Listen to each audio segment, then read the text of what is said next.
We didn't teach them. We didn't do a good enough job. We cloistered ourselves. We didn't get the tools. We didn't have the confidence. So that's part of it. But also, there's something that I think everybody must understand. Allah subhanahu wa ta'ala says in the Quran, وَلَا يَزَالُونَ يُقَاتِلُونَكُمْ حَتَّى يُرُدُّوكُمْ عَنْ دِينِكُمْ إِنِ اسْتَطَاعُوا. They will continue to fight you.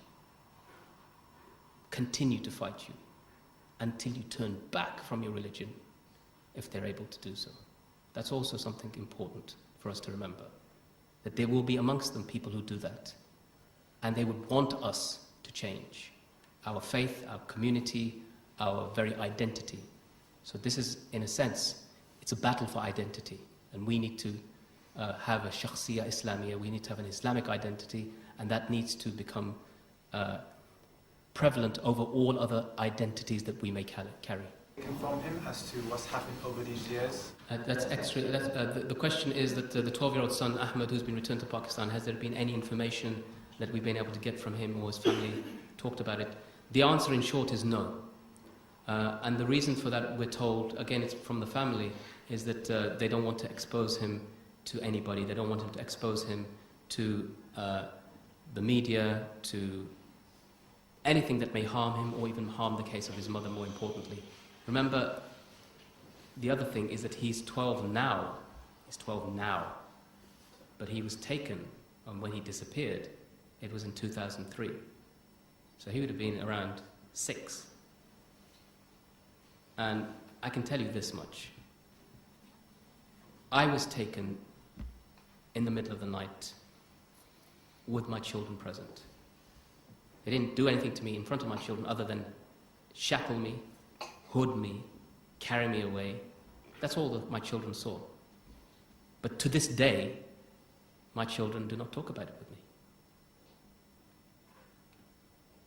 Children that have not been found, is that right?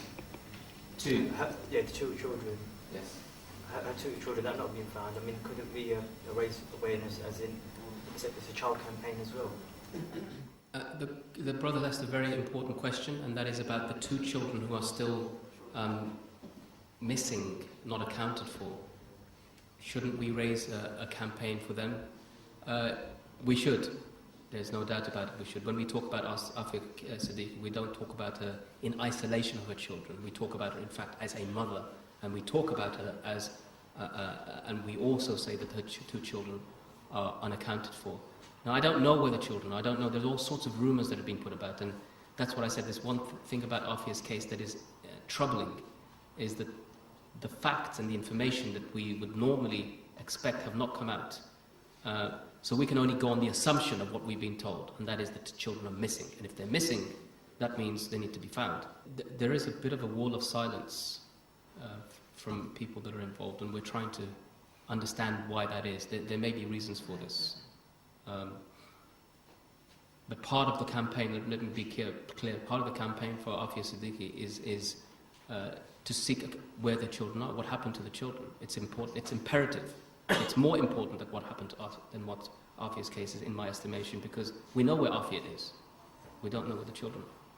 Because, I mean, she's portrayed as some terrorist, and I think that a campaign for the children, everyone, even the non-Muslims, would think. So, Absolutely, yeah, you're right, brother. If she is portrayed as a terrorist, and we don't often think of terrorists as being a mother of 3 children, 2 of whom have been disappeared. Ultimately, the ball of all of this is in the court of the family, and all of us try to do what we can in accordance with their wishes and their understanding. But inshallah, I think that that's something we will push on even more now that you've put it forward, inshallah. I think this brother was first and then you. Yes, brother. Assalamu alaikum. Wa alaikum assalam. I just wanted to know, what sort of dua did you make to Allah when you was a captive here? What other duas do you know that the other captives would have made dua to Allah subhanahu wa ta'ala? Example, please. Have you got all night, brother? No. Well, the brother asked a very, very nice question, mashallah. He said, what sort of duas did you make inside Guantanamo when you were there, and what sort of duas would you recommend? I said, my response was, have you got all night, brother? Because literally, we would make dua all night. That's why. There are so many duas to tell you. There are so many du'as to tell you, brother. And the most resonant du'as were said during the nights of Ramadan, in tahajjud.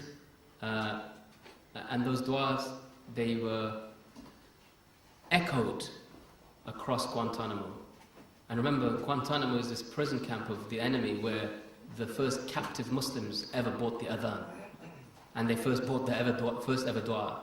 The one that I used to say more often, depending if I was going to interrogation, I would say, Allahumma ja'al min bayni aydihim sadda, wa min khalfihim sadda, fa'aghshihum, fahum la yubsirun.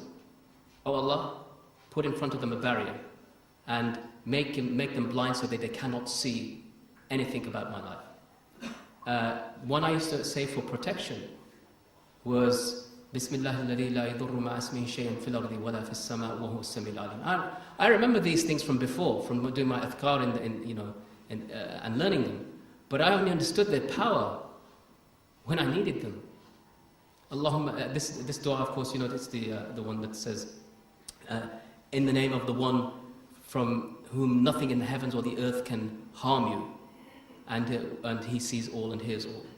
And there were many du'as that we used to make for our brothers. Allahumma fuqqa qayda ikhwan asrana wa asra al-muslimin wa radduhum wa radduna ila ahlina wa ahlihim salimin. Oh Allah, free us and free our brothers, and return us and return them to their and our families, safe and sound. And that dua I still make to this day. And there are many, many, many others. We used to make dua for our parents, for our wives, for our children, for the ummah. That's one thing that I think it's important to remember.